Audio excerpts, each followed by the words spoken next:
بسم اللہ الرحمن الرحیم اعوذ باللہ من الشیطان الرجیم بسم اللہ الرحمن الرحیم ودعوى العلم الإجمالی بوقوع التحریف فیہ بنحو اما بإسقاط او بتصحیف۔ موضوع ہمارا چل رہا تھا کہ ظواہر حجت ہیں۔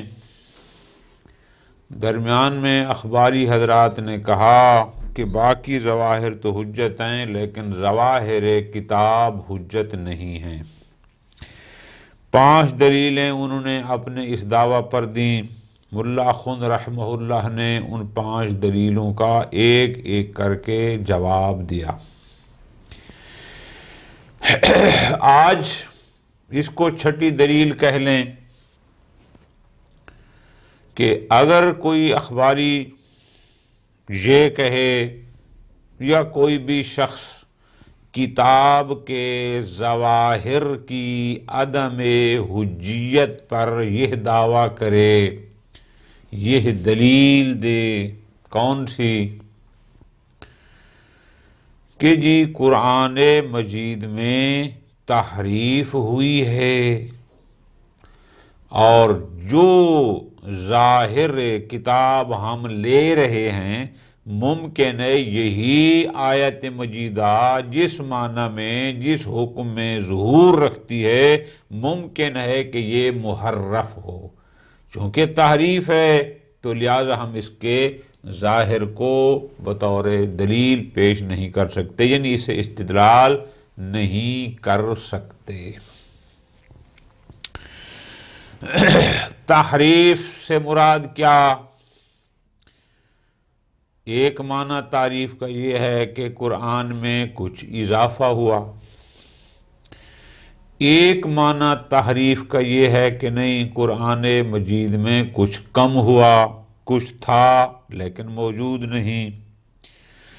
ایک معنی قرآن مجید کا جو انہوں نے ذکر فرمایا تصحیف۔ تصحیف کا معنی ہے کہ کسی حرکت میں رد و بدل، کسی حرف میں رد و بدل، کہ ہے سب کچھ، نہ کمی جاتی، لیکن حرکت یا حرف کی تبدیلی کی وجہ سے اس کا معنی تبدیل ہو جاتا ہے، جیسے یطہرن اور یطہرن وغیرہ۔ علماء امامیہ اثنا عشریہ ہمارا نظریہ یہ ہے کہ قرآن مجید ہر قسم کی تحریف سے منزہ ہے۔ قرآن جو اللہ تبارک و تعالی نے قلب محمد صلی اللہ علیہ وآلہ وسلم پر اتارا، سارے کا سارا یہی قرآن ہے، نہ اس میں کوئی کمی ہے نہ ہی اس میں کسی قسم کی کوئی زیادتی ہے۔ یہ ہمارا عقیدہ ہے۔ نحن نزلنا الذکر وإنا لہ لحافظون۔ اب اس بات کو علیحدہ ایک کلیئر کر لینا ہے کہ امامیہ قرآن مجید میں کسی قسم کی تحریف کے قائل نہیں ہیں۔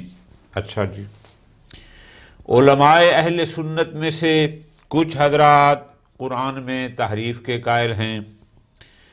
شیعہ میں سے اخباری حضرات میں سے چند ایک کے نام سامنے آئے، تاریخ نے لکھے، بہت قدیم میں سے، کہ شاید وہ بھی تحریف قرآن کے قائل تھے، لیکن ہم بہرحال اس کے قائل نہیں ہیں۔ یہ موضوع چیپٹر کلوز۔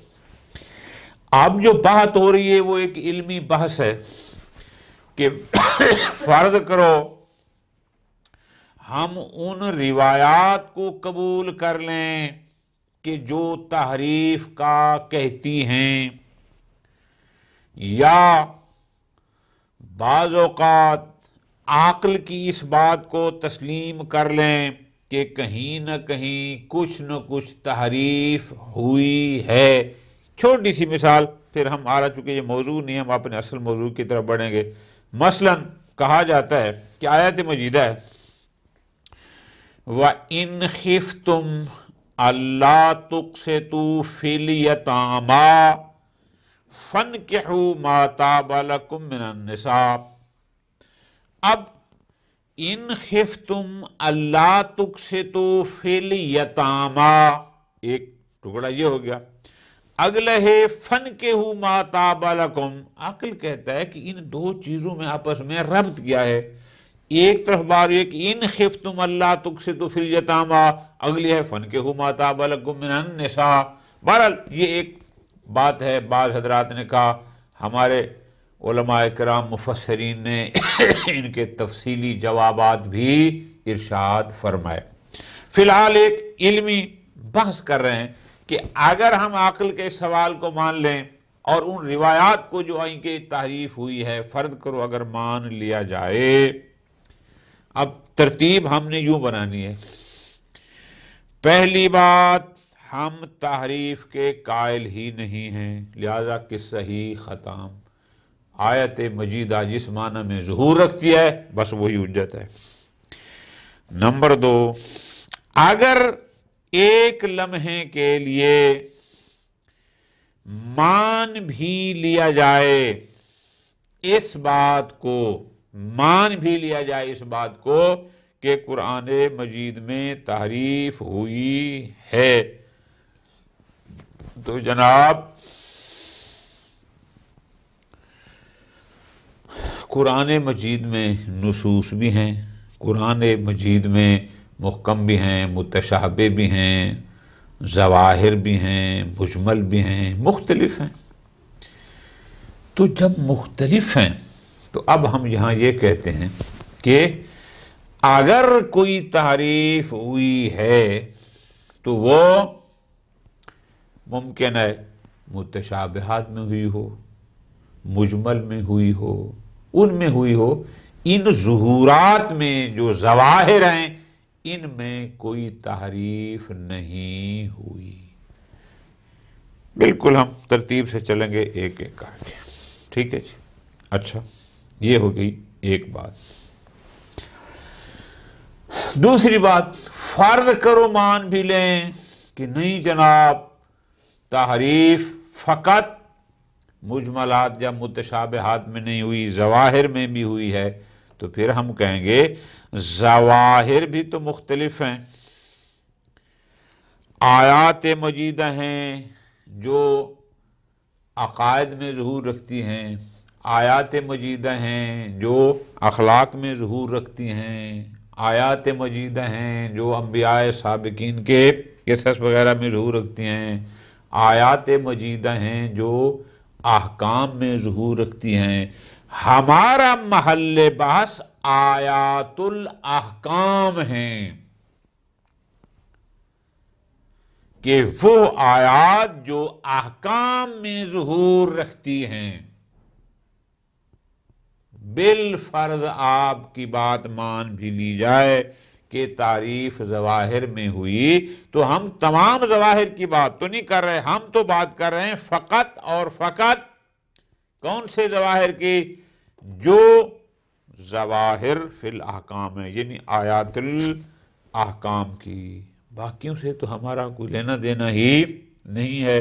تو لہذا بقول آپ کے اگر کوئی تحریف ہوئی ہے تو وہ دیگر ظواہر میں ہوئی ہوگی، نہ کہ ان آیات الاحکام میں، اس لیے کہ ہمارے لیے کچھ واضح ہی نہیں ہے۔ تو جب واضح نہیں ہے والسلام، ہمیں اس سے کوئی فرق نہیں پڑتا۔ تیسرے نمبر پر فرماتے ہیں ممکن ہے کوئی کہے کہ جناب آخر علم اجمالی تو ہے کہ قرآن میں تحریف ہوئی، اور یہ آیات احکام بھی تو اسی کتاب کا، اسی قرآن کا حصہ ہیں، لہذا ان میں بھی تعریف میں ہونے کا علم اجمالی تو موجود ہے۔ جب علم اجمالی موجود ہے تو پھر ہمیں وہاں پر احتیاط کرنی ہوگی، ہمیں اس کے ظواہر سے استدلال نہیں کرنا ہوگا۔ یہ ساری باتیں رسائل میں آپ نے بڑی آسان پڑھی ہوئی ہیں کہ جناب درست علم اجمالی ہے۔ وہاں پر آپ نے ایک بحث پڑھی تھی علم اجمالی کی بڑی تفصیل کے ساتھ کہ اگر علم اجمالی میں تمام اطراف شبہ مبتلا بے ہوں وہاں حکم اور ہوتا ہے، لیکن اگر علم اجمالی ہو اس کی کچھ طرف مبتلا بے ہے اور دیگر نہیں ہے تو پھر جو مبتلا ہے وہاں پر اس علم اجمالی کا کوئی اثر نہیں ہوتا۔ یہاں بھی ظواہر مختلف قسم کے ہیں، کچھ ہیں جو سرے سے ہمارا مبتلا بے نہیں ہیں، کچھ ہیں ہمارا مبتلا بے ہیں فقط ظواہر آیات احکام، دیگر ظواہر ہمارا مبتلا بے نہیں ہیں۔ تو جب مبتلا بے نہیں ہے تو علم اجمالی ان کے بارے میں بھی ہے، ان کے بارے میں، جب بعض اطراف شبہ مبتلا بے نہیں ہوں تو پھر فقط مبتلا بے میں بھی وہ علم اجمالی کوئی اثر نہیں رکھتا۔ ہاکذا ما نحن فی، میں مختصر کر رہا ہوں جو ہمارے کام کی بات ہے، ٹھیک ہو گیا جی۔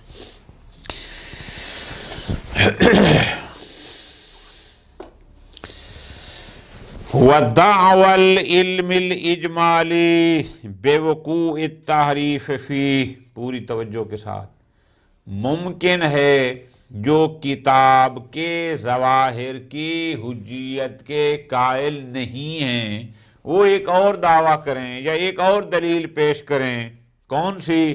کہ قرآن مجید میں ہمیں تحریف ہونے کا علم اجمالی ہے، یا ہم ان کی بات کریں، ہم تو خیر تحریف کا قائل ہی نہیں ہیں، بات ہی ختم ہو گئی۔ خوب، اگر کوئی کہے کہ ہمیں علم اجمالی ہے کہ کتاب میں تحریف واقع ہوئی ہے، کون سی تحریف؟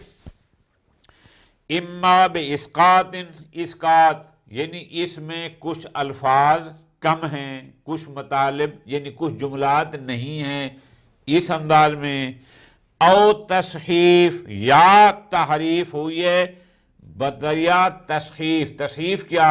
کہ کسی حرکت اور حرف کی تبدیلی ہوئی جس کی وجہ سے اس کا معنی بدل گیا، یہ بھی تحریف ہے۔ ممکن ہے کہ کوئی یہ دعویٰ کرے، شیخ اعظم پہلے فرما رہے ہیں، شیخ اخوند رحمہ اللہ، وَإِنْ كَانَتْ غَيْرُ بَعِيدَةٍ، کہ ٹھیک ہے کوئی دعویٰ کرتا ہے، ہم اس کو محال قرار نہیں دیتے، بعید نہیں کہتے، کیوں؟ چونکہ چند ایک روایات، کما یشہد بھی بعض الاخبار، کچھ روایات بھی ایسی ہیں جو اس پر دلالت کرتی ہیں کہ یہ ہے، وَيُسَاعِدُهُ الْاعْتِبَارُ، اور عقل بھی تھوڑا سا معاونت کرتا ہے کہ ہاں لگتا ایسا ہے، جیسے میں نے ابھی آیت آپ پڑھ سنائی کہ بات یتامہ کی اور پھر فن کی ہو، کوئی ربط بنتا نہیں ہے۔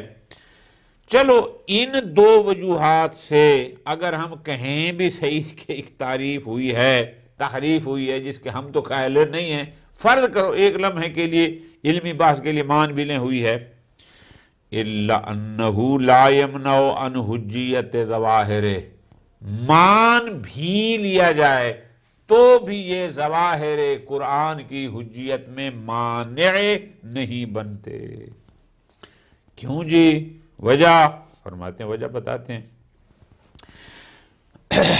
اس لیے نمبر ایک، لعدم العلم بوقوع خلل فیہا بذالک اصلا، اس لیے کہ اس تحریف کی وجہ سے فیہا، ان ظہورات میں یعنی ظواہر قرآنی میں، خلل کے واقع ہونے کا ہمیں علم ہی نہیں ہے،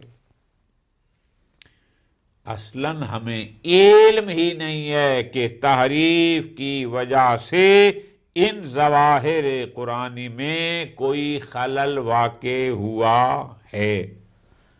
ٹھیک ہو گیا جی، یہ ہوگی پہلی بات۔ نمبر دو، وَلَوْ سُلِّمَا، اگر تسلیم کر بھی لیا جائے کہ نہیں ظواہر میں بھی تحریف ہوئی ہے، فلا علم بوقوعہ فی آیات الاحکام، بھئی ہمارا موضوع بحث آیات الاحکام ہیں، چونکہ یہ ہمارے لیے منجز ہیں، یہ ہمارے لیے عذر ہیں، ہم ان کی بات کر رہے ہیں، ظواہر کوئی مختلف ہیں، جیسے میں نے گزارش کی کہ ظواہر ایک قسم کی نہیں ہے، تو ہمیں یہ علم تو کم از کم نہیں ہے نا کہ آیات احکام میں تحریف واقع ہوئی ہے۔ نہ ہمیں اس کا علم نہیں ہے۔ ٹھیک ہو گیا جی۔ اچھا، اب ممکن ہے کوئی کہے کہ جناب ٹھیک ہے آپ کو یہ علم تو نہیں ہے، لیکن جب اتنا پتہ ہے کہ جناب ظہورات میں یعنی ظواہر میں تحریف واقع ہوئی تو یہ آیات احکام بھی تو انہی ظواہر میں سے ہے، یہ کوئی علیحدہ تو نہیں ہے، انہی میں سے ہے۔ فرماتے ہیں وَالْعِلْمُ بِوُقُوعِهِ فِيهَا، اگر علم اجمالی ہو بھی صحیح، پوری توجہ، کس بات کا کہ تحریف واقع ہوئی ہے فیہا ان آیات احکام میں بھی، او فی غیرہا من الآیات یا دیگر آیات، یعنی اگر علم اجمالی ہو بھی صحیح کہ ظواہر میں یا دیگر آیات میں تحریف واقع ہوئی ہے، غیر زائر بحجیت آیاتہا، فرماتے ہیں یہ کوئی نقصان نہیں پہنچاتی ان آیات الاحکام کی حجیت کو۔ کیوں جی؟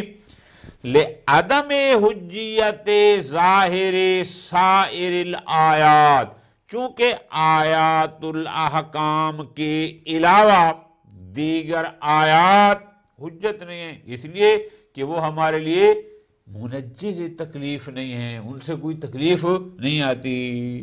ٹھیک ہے جی، وہ علیحدہ چیز ہے۔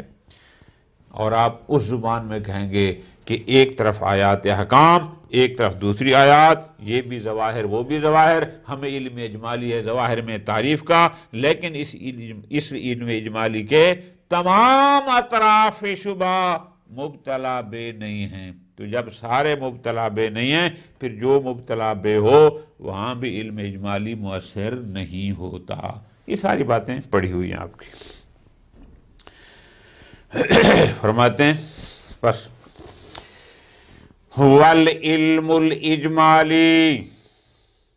بِوُقُوعِ الْخَلَلِ فِي الظَّوَاهِرِ، اگر ہمیں ظواہر میں خلل کے وقوع کا علم اجمالی ہو، بالفاظ دیگر کہ ہمیں علم اجمالی ہو کہ ظواہر میں بھی تحریف ہوئی ہے، یہ علم اجمالی انما یمنع عن حجیتہا، یہ اس صورت میں ظواہر کی حجیت میں مانع بنے گا اذا کانت کلھا حجہ، جب سارے کے سارے ظواہر حجت ہوں، یعنی تمام اطراف شبہ ہمارا محل ابتلا ہوں، مبتلا بے ہوں، تو اس صورت میں معنی بنے گا۔ وَإِلَّا، لیکن اگر ایسا نہ ہو، فقط بعض اطراف جو ہیں وہ حجت ہیں، جو ہماری بات ہے، وَإِلَّا کہ اگر ہم یہ کہیں کہ نہیں جناب علم اجمالی مؤثر ہے، علم اجمالی منجز ہے، چاہے بعض اطراف اس کے حجت ہوں چاہے نہ ہوں، تو اس کا مطلب ہے پھر کوئی ظاہر بھی حجت نہ ہوگا۔ کیوں؟ لا یکاد ینفک ظاہر عن ذالک، اس لیے کہ کوئی ظاہر بھی پھر اس سے جدا نہیں ہے۔ یعنی مراد کیا کہ ہر ظاہر میں اس خلل کے ہونے کا یعنی علم اجمالی کا موجود ہے کہ ممکن ہے اس ظاہر میں تعریف ہوئی ہے، ممکن اس میں، پھر اس کا مطلب ہم سرے سے ظواہر سے ہی ہاتھ دھو بیٹھے ہیں۔ ٹھیک ہو گیا جی، ختم۔ آگے فرماتے ہیں ففہم، اچھا جی ففہم کیا ہے؟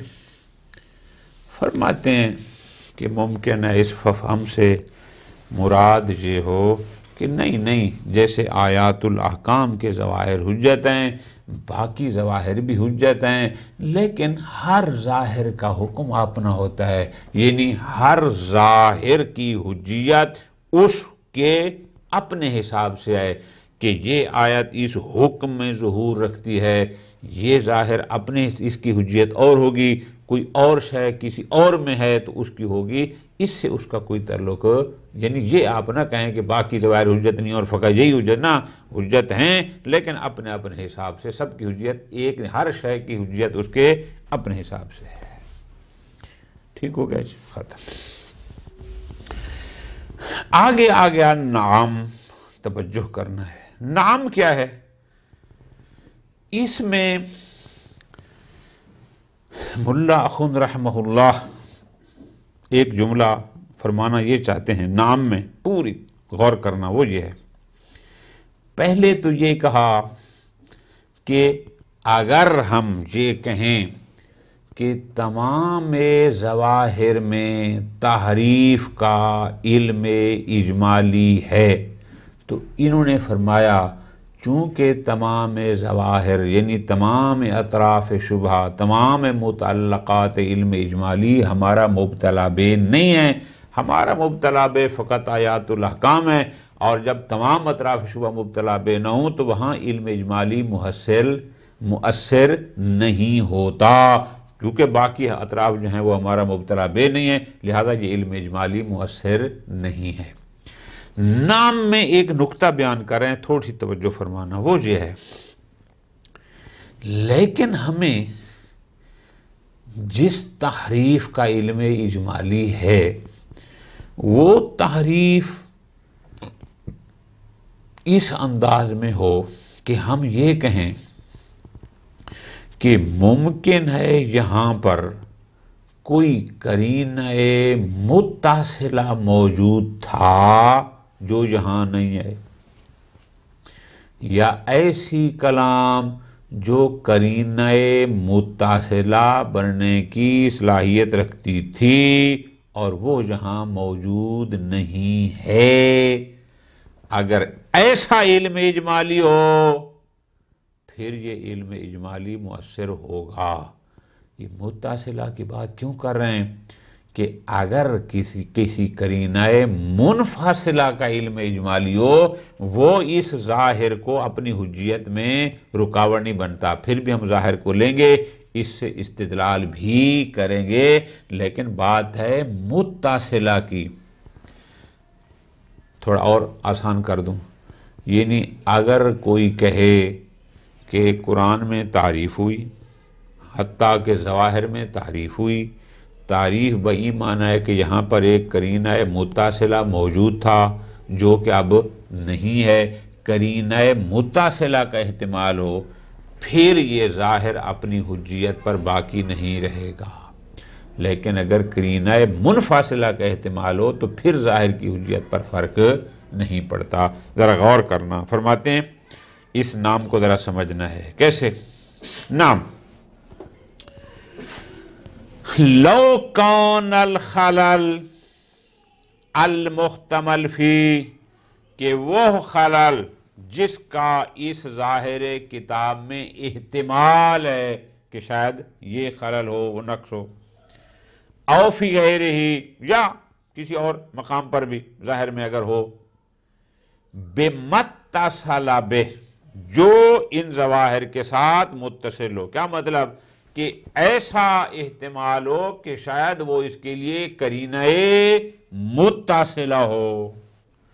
اگر کسی خلل کے، تحریف کے یا نقص کے قرینہ متصلہ ہونے کا احتمال ہو ظاہر کتاب یا غیر کتاب میں، لَأَخَلَّا بِحُجِّيَّتِهِ، تو وہاں پر وہ ظاہر اپنی حجیت میں وہ مخل ہوگا، حجیت اپنی دے بیٹھے گا۔ کیوں؟ اس لیے کہ لِعَدَمِ انعقاد ظہور لہ، چونکہ اگر قرینہ متصلہ کا خلل ہے تو پھر وہ ظاہر ظہور نہیں رکھتا، ظاہر اپنے ظہور کو دے بیٹھتا ہے۔ وَإِنْ انعقد لَهُ ظُہُور لَوْلَا اتصالہ، لیکن اگر وہ قرینہ ہو جس کا احتمال ہے کہ یہ ہو، اگر وہ متصلہ نہ ہو تو پھر اس کے لیے ظہور منعقد ہوگا۔ یعنی نام کے ذریعے، ذرا توجہ فرمانا ہے، نام کے ذریعے جناب اخوند یہ پیرا بتانا چاہتے ہیں کہ اگر تعریف کے قائل ہو جائیں بالفرض، حتیٰ کہ ظواہر میں بھی تعریف کے قائل ہو جائیں اور تعریف بمعنی نقص کے قائل ہو جائیں، اور ہم کہیں کہ یہاں ایک قرینہ متصلہ تھا جو نہیں ہے، اگر ایسا احتمال ہے پھر ظاہر اپنے ظہور میں حجیت نہیں رکھے گا، کیوں؟ چونکہ اس لیے قرینہ متصلہ کا خلل ہو پھر سرے سے ظاہر کا ظہور ہی باقی نہیں رہتا، لیکن اگر قرینہ منفصلہ ہو تو پھر کوئی مسئلہ نہیں، وہ ظاہر حجت ہوگا۔ ٹھیک ہے جی۔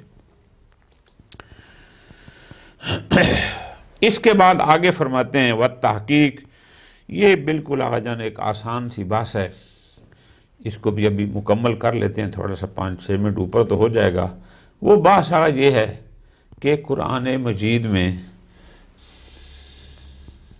ذکر ہوا کہ اس کی فقط ایک قرأت نہیں ہے، بہت ساری قرأتیں ہیں، قراء سبعہ کا نام آتا ہے، جناب اس قرأت سے پڑھو، اس سے پڑھو، اس سے پڑھو، اس سے متعدد قرأت ہیں قرآن مجید میں۔ ٹھیک ہو گیا۔ اب جب متعدد ہیں تو اب بحث یہ ہے کہ کون سی قرأت کے ساتھ ہم تمسک کریں۔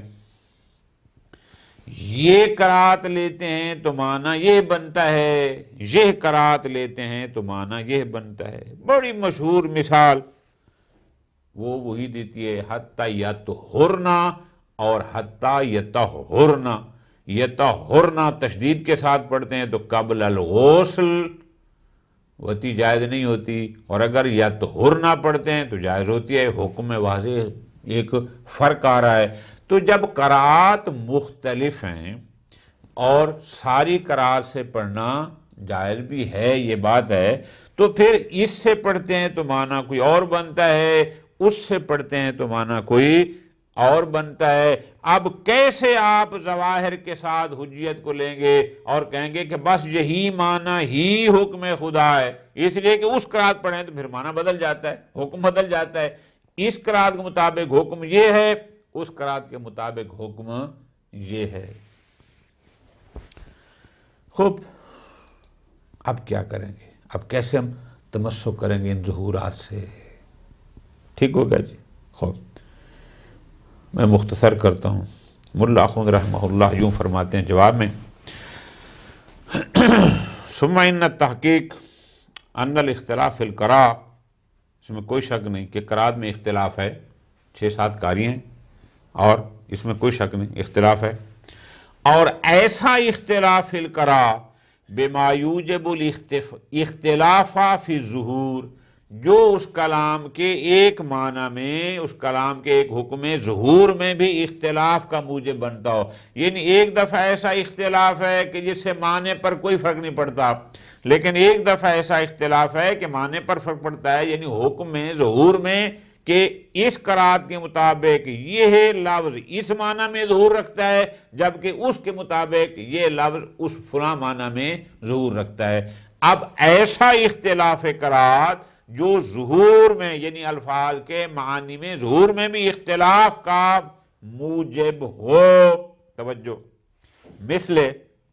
مثال دے رہے ہیں، یطہرنا بالتشدید، یطہرنا والتخفیف۔ اب دیکھو نا جی، اب قرأت میں اختلاف ہے، یطہرنا پڑھتے ہیں تو حکم اور ہوتا ہے، یطہرنا پڑھتے ہیں تو حکم اور ہوتا ہے۔ یہ اختلاف فی القراء جو موجب بنتا ہے اختلاف ظہور کا، یوجب الاخلال بجواز التمسک والاستدلال، یہ موجب بنتا ہے کہ اس ظاہر سے ہم تمسک کریں اور اس ظاہر کے ذریعے استدلال کریں۔ یہ اختلاف قرأت جو موجب بنا اختلاف ظہور کا، یہ ان ظواہر سے تمسک کرنے اور ان سے استدلال کرنے میں مخیل ہے کہ ہم کیسے کسی ایک کو لے لیں۔ کیوں مخیل ہے؟ فرماتے ہیں اس لیے لِعَدَمِ اِحْرَازِ مَا هُوَ الْقُرْآنِ، اس لیے کہ ہمیں یہ کنفرم نہیں ہوگا، یہ یقین نہیں ہوگا کہ آیا یطہرنا قرآن ہے یا یطہرنا قرآن ہے۔ تو جب قرآن ہونا ہمارے لیے محرد نہ ہوگا، یقینی نہ ہوگا، ہم کیسے اس سے تمسک کر کے حکم کو بیان کریں گے؟ ٹھیک ہو گیا جی۔ ممکن ہے کوئی کہے کہ نہیں جی نہیں، کوئی مسئلہ نہیں، جو بھی ہو یہاں پر کوئی مشکل ہے ہی نہیں، اس لیے کہ یہ سارے کا سارا قرآن ہے۔ وجہ یہ ہے کہ یہ قرأت سبعہ ساری کی ساری تواتر سے ثابت ہیں، تو جب تواتر ثابت ہیں تو وہاں سارا قرآن ہے۔ شیخ خود فرماتے ہیں لم یثبت تواتر القراءات، میری تحقیق یہ ہے کہ ان قراءات کا متواترہ ہونا، تواتر ثابت نہیں ہے۔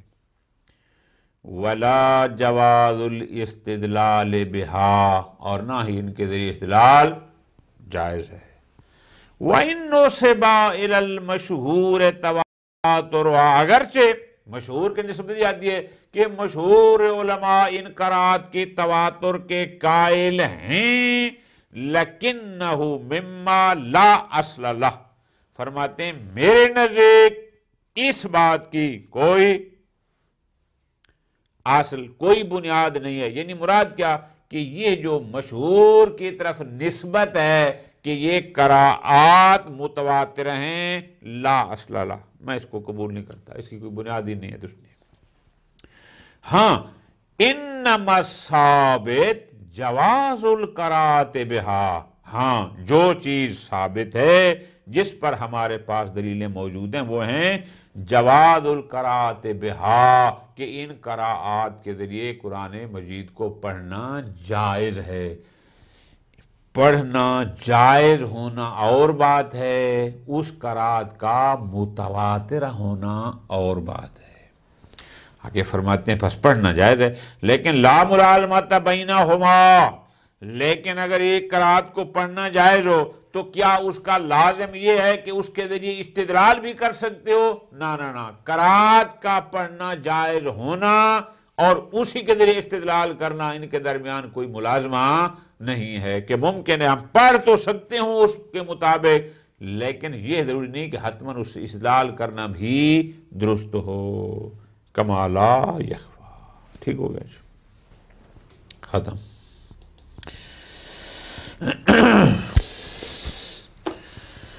وَلَوْ فُرِضَ جَوَازُ الْاِسْتِدْلَالِ بِهَا،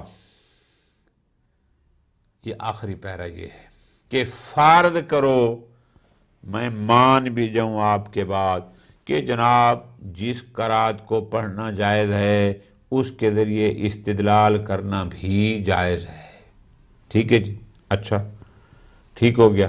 اب قراءتیں ہیں مختلف، اس قراءت سے پڑھتے ہیں تو حکم یہ آتا ہے، اس قراءت سے پڑھتے ہیں تو حکم یہ آتا ہے۔ کون سی قراءت کو مانے کون سی کو نہ مانے؟ جب بقول آپ کے کہ اگر یہ مان لیا جائے کہ یہ قراءت ان کا پڑھنا بھی جائز ہے اور ان کے ذریعے استدلال بھی جائز ہے، تو جب جائز ہے تو قراءتیں تو ہیں مختلف، اس طرح پڑھ لیں تو حکم یہ ہے، اس طرح پڑھ لیں تو حکم یہ ہے۔ اب کون سی قراءت کو ترجیح دیں تاکہ اس کے مطابق ہم استدلال کر کے حکم شرعی کا استنباط کریں؟ بات سمجھ آ گئی؟ شیخ انصاری رحمۃ اللہ علیہ نے فرمایا کہ ایسے موقع پر ہم مرجحات کی طرف رجوع کریں گے۔ ملا خن رحمہ اللہ اپنے استاد گرامی قدر کے ساتھ اس بات پر متفق نہیں ہے کہ جناب مرجحات کی طرف رجوع کیا جاتا ہے فقط تعارض روایاتین کی صورت میں، کہ جب دو روایتیں آپس میں متعارض ہوں وہاں حکم ہے کہ آپ مرجحات کی طرف رجوع کریں، لیکن ضروری تو نہیں کہ ہر جگہ دو روایتوں کے ظاہر میں تعارض ہو، نہ دو اجماعوں کا تعارض ہو سکتا ہے، دو شہرت فتویہ کا تعارض ہوتا ہے، الاخری اور بھی تو امارات موجود ہیں، ان کی تعارض کی صورت میں تو ہمیں کوئی حکم نہیں ہے کہ ہم مرجحات کی طرف رجوع کریں۔ بہرحال یوں فرماتے ہیں ملا خن رحمہ اللہ کے لو فرض جواز الاستدلال بہا، فرض کرو کہ جن قراءات کو پڑھنا جائز ہے، جواز قراءت اور استدلال کے درمیان ملازمہ کے قائل ہو جائیں، اس کے لیے استدلال بھی جائز ہے۔ اچھا اب اس قراءت کو پڑھا تو اس نے کہا جی حکم یہ ہے، اس قراءت کو لیا تو اس کے مطابق حکم یہ ہے، اب کیا کریں؟ فلا وجہ لملاحظۃ الترجیح بینہا، اب ان قراءت میں مرجحات کو تلاش کرنا، کہ جیسا شیخ انصاری نے فرمایا کہ اس وقت میں مرجحات، فرماتے نا وہاں پر مرجحات کے لحاظ کرنے کوئی وجہ نہیں ہے۔ کیوں؟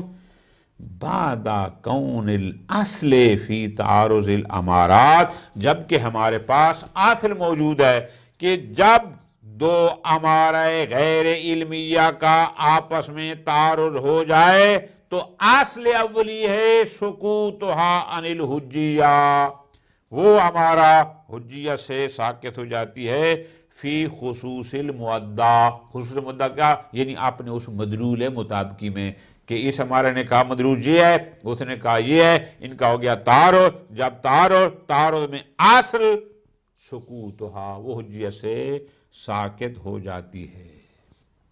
ٹھیک ہے جی، بس یہ جو بات استاد گرامی نے کی ہے مرجحات والی، یہ فقط تعارض روایتین کی بات ہے، ہم امارات کی بات، ہمارا فقط خبر تو نہیں ہے، ہمارا تو اجماع بھی امارات میں سے ہے، شہرت بھی امارات میں سے ہے، آگے انشاءاللہ ہم پڑھیں گے، قول لوی بھی ہے، فلاں بھی ہے، اب ہم تو سب کی بات کر رہے ہیں۔ ہم یہ کہتے ہیں کہ جب دو امارہ غیر علمی آپس میں تعارض کر جائیں، اصل اولی یہ ہے کہ وہ اپنے معدہ میں حجیہ سے ہٹ جاتے ہیں، لہذا ہمیں کسی مرجح کے جانے کی ضرورت نہیں ہے۔ کیوں؟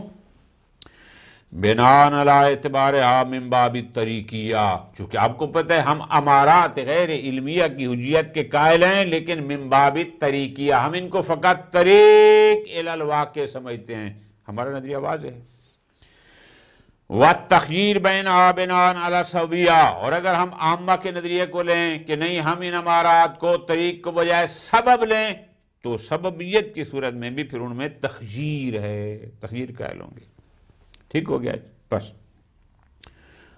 وما، تیسری بات، ما عدم دلیل علی الترجیح فی غیر روایات من سائر الامارات، فقط روایات کے تعارض کی صورت میں مرجحات پر دلیل ہے کہ یہ مرجح ہے، یہ مرجح ہے، لیکن روایات کے علاوہ باقی امارات میں ترجیح کی کوئی بات نہیں، کوئی مرجحات کا ذکر نہیں ہے۔ لہذا ایسی صورت میں کہ جب ہمارا غیر علمیہ آپس میں ٹکرا جائے، جن میں سے ایک ظواہر بھی ہو گئے، فلا بد من الرجوع، تو اس صورت میں ہمیں کہ اصل اولی تو تھا، کیا تھا؟ تساقط تھا، تو فلا بد من الرجوع، اس وقت ہمیں رجوع کرنا ہوگا الی الاصل او العموم حسب اختلاف المقامات، وہ پھر ہم مورد کے لحاظ سے وہاں فیصلہ کریں گے۔ صلی اللہ علی محمد و آل محمد۔